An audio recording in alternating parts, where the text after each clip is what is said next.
চলুন জেনে নিই আতা খেলে কি হতে পারে। আতা একটি মিষ্টি ও নরম শ্বাসযুক্ত ফল, যা পুষ্টিতে ভরপুর এবং অনেক স্বাস্থ্যগুণ রয়েছে। আতা খাওয়ার উপকারিতা: ১. শক্তি বৃদ্ধি করে।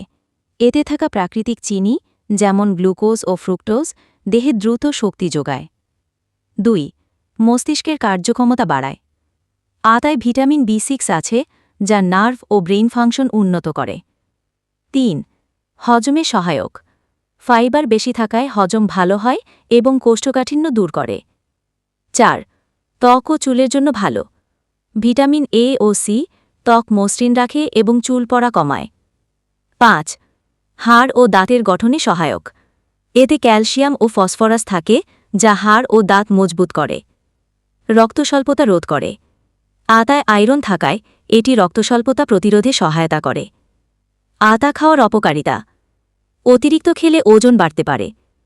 এতে চিনি ও ক্যালোরি বেশি। অতিরিক্ত খেলে ওজন বাড়তে পারে। ২. ডায়াবেটিস রোগীর জন্য নিয়ন্ত্রণ দরকার। প্রাকৃতিক চিনি বেশি থাকায় ডায়াবেটিসে বেশি না খাওয়াই ভালো। ৩. বীজ বিষাক্ত। আতার বীজ খেলে বিষক্রিয়া হতে পারে, বীজ চিবানো একদম ঠিক নয়। পরামর্শ: প্রতিদিন আধা বা একটা আতা খাওয়া নিরাপদ। বীজ ফেলে দিয়ে খেতে হবে। ওজন বা সুগারের সমস্যা থাকলে সীমিত পরিমাণে খাওয়া ভালো।